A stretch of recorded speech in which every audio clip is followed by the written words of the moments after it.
второй половине 1921 года в Якутии вспыхнул мятеж против советской власти из-за причин перегибов управления последователями военного коммунизма. Восстание быстро охватило почти всю Якутию, и в конце года Якутск оказался в осаде, блокированный отрядами повстанцев. Общая численность Народной армии восставших, принимавших в окружение города, насчитывалась примерно 1500 бойцов. И у повстанцев тогда, по сравнению с красными, которых было всего около 600 бойцов, был численный перевес. По прибытию в Якутск отряда Каландрашвили красные решили деблокировать город и атаковать опорные пункты повстанцев. Сражение за Эверстову заимку, которая тогда находилась в 14 километрах от города, в данное время это территория городского округа, была вторым эпизодом войны за снятие осады Якутска. Северная группа группировки повстанческой армии была по разным оценкам наиболее многочисленна. По воспоминанию командующего эскадронов красных, штурмовавшего заимку Ивана Строда, заимку защищало 150-200 повстанцев. У красных, принимавших участие в штурме заимки, было, по воспоминаниям Строда, до 500 бойцов, 2 орудия. Это были в большинстве своем профессиональные военные, солдаты Красной армии, и вооружены они были намного лучше. Повстанцы же были вооружены в большинстве своем берданами, пулеметов у них не было. Это были ополченцы, то есть непрофессиональные военные, хотя и командовали ими, в том числе бывшие офицеры царской армии. Это и определило исход сражения. Но здесь надо учесть, что победа красным досталась трудной ценой. Повстанцы сопротивлялись отчаянно. Зимой 1921 года белопостанческие отряды завершили окружение центра Якутской губернии Якутска. Город находился в осаде. На помощь осажденному Якутску из Иркутска был направлен второй северный отряд Красной армии под командованием Каландрашвили, который в марте 1922 года попал в засаду и погиб. Командир красноармейского отряда Иван Строд, выполняя приказ нового командующего Байкалова, в 20-х числах марта 1922 года направился к пригородный поселок Марха, затем к месту расположения крупного отряда белых в заимку Эверстова, в Тулагино. На этой местности проживали мирные якуты рода Южный Умсан. Обследовав памятник, мы обнаружили углубления в земле и заинтересовались ими. И, обойдя всю территорию, оказалось, что эти ямы располагались вокруг памятника обелиска. Для этого мы решили обратиться к коренным жителям нашего поселка, спросить об этом. И мы утвердили, что 30 лет назад на этом месте были старинные жилища якутов, то есть юрта. План нападения красных был следующий. Наступать двумя отрядами, один отряд во главе с Иваном Стродом силами 200 сабель, с 2 орудиями наступали по дороге Якутск-Кильдямсе с целью захвата укрепленного опорного пункта противника заимки Эверстова. Затем, следуя дальше, отряд должен был занять село Тулагино, потом наступать дальше и овладеть селом Кильдямсе. В каждом городе и поселке нашей страны есть улица, названная в честь героев. Мы бы хотели вам рассказать о улице, названной в честь Ивана Яковлевича Строда.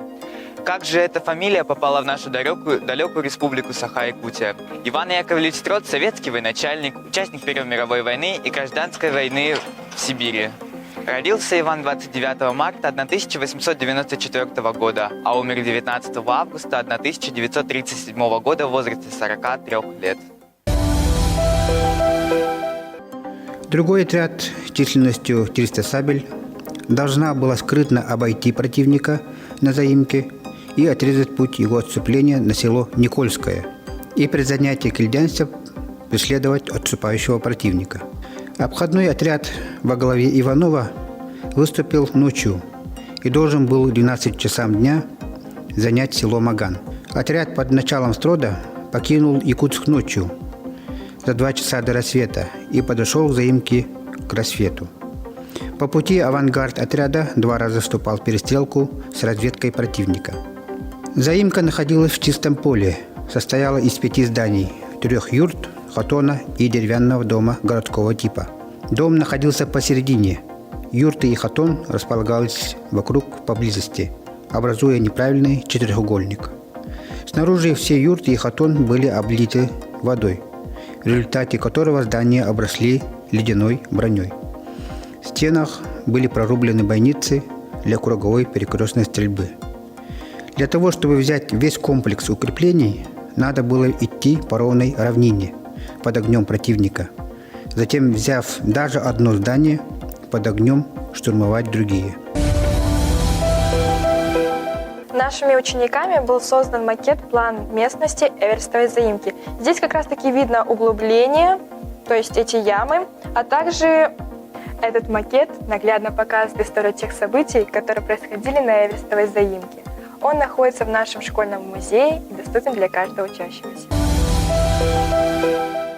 Штурм заимки был очень рискованным, так как повстанцы имели возможность обстреливать наступающих по чистому полю, пока они будут пытаться штурмовать также после взятия одного здания другие здания.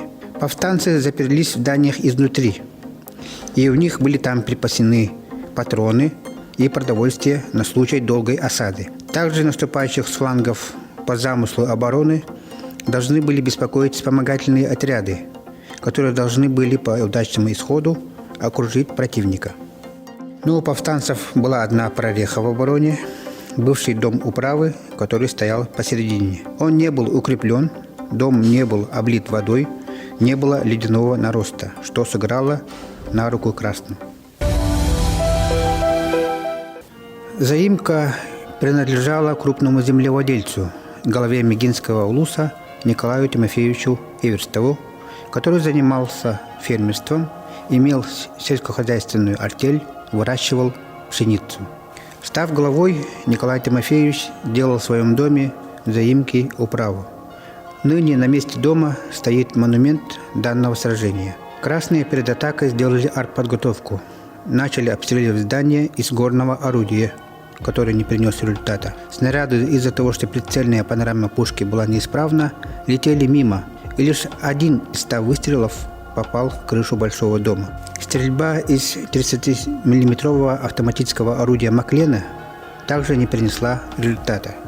Снаряды пробивали стены насквозь и взрывались вне зданий. Спешившиеся эскадроны пошли цепью в атаку, но залегли в 80 шагах от укреплений, теряя людей убитыми и ранеными. В это время вспомогательные отряды повстанцев заняли кусты справа и слева, расположенные на равнине, создав таким образом угрозу окружения наступающих на заимку. Артиллерийским огнем и контратакой эти отряды были опрокинуты и отступили в сторону села Тулыгина. В итоге атака красных на заимку захлебнулась. Было убито 2 бойца, 7 ранено, повстанцы потеряли 2 убитыми и 4 ранеными. Строт отступил в селение Марха, куда прибыл командующий вооруженными силами красных Савлук. В результате краткого совещания было решено наступать ночью с силами сотни сабель во главе с командиром Соловьевым. В час ночи в Марху вернулся обходной отряд, командиры которых Дорофей Иванов и Имбрей Ковач были убиты в ходе преследования врага. Отряду Соловьева удалось ночью взять 2 здания комплекса укрепления на заимке. Воодушевленные успехом попытались захватить оставшиеся юрты и, понеся потери под перекрестным огнем противника, отступили, не закрепившись на достигнутых позициях. В неудаче атаки красные потеряли 9 человек убитыми и 21 ранеными. В числе убитых был сам командир отряда Соловьев.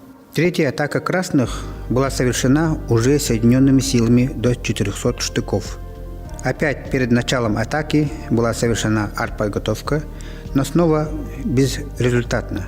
80 выстрелов из пушек не принесли урона обороне противника. Атаку пешей цепи возглавил Строт на коне. Он прискакал к одной юрте и бросил внутрь 2 гранаты. Вскоре еще 4 гранаты бросили подоспевшие бойцы. Сопротивление в здании таким образом было подавлено. Красные юрты взяли. Они пролезли в здание, разобрав заложенное могильной каменной плитой и балбахами окно. Вытащили через то же окно 2 пленных, одного из которых отправили к повстанцам. с предложением сдаться. В ответ метким выстрелом был убит помощник Строда, и было решено сжечь большой дом, стоявший посередине комплекса.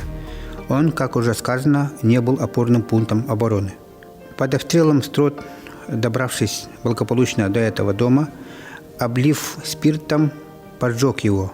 Дом загорелся, попытки потушить его повстанцами успеха не имели из-за обстрела красными из захваченной юрты. Вскоре из-за жары пламени пожара растаял лед на юртах, и они тоже стали гореть. В итоге несколько десятков повстанцев предпочли самоубийство плену. Их трупы были найдены потом в погребе одного из сгоревших юрт.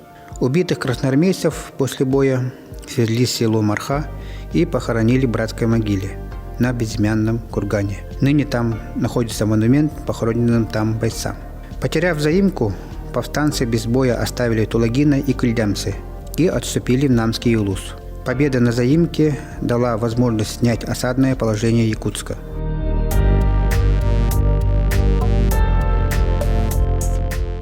В отряде Ивана Яковлевича Строда было 16 человек.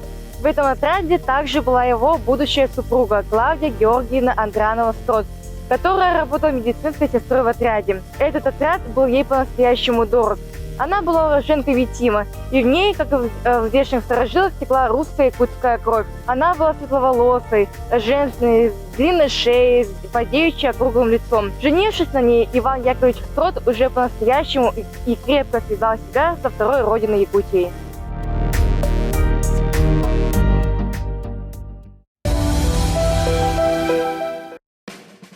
Весенняя акция от исторического парка «Россия. Моя история» и медиацентра «История и мы». С помощью трека «Трансляция» вы можете выйти в прямой эфир в социальные сети. Мы приглашаем всех, кто хочет проводить семинары, вебинары, обучающие курсы, презентации в историческом парке. При этом ваши коллеги, сотрудники или же просто слушатели могут посетить выставки исторического парка «Россия. Моя история». Справки по телефону 31 86 72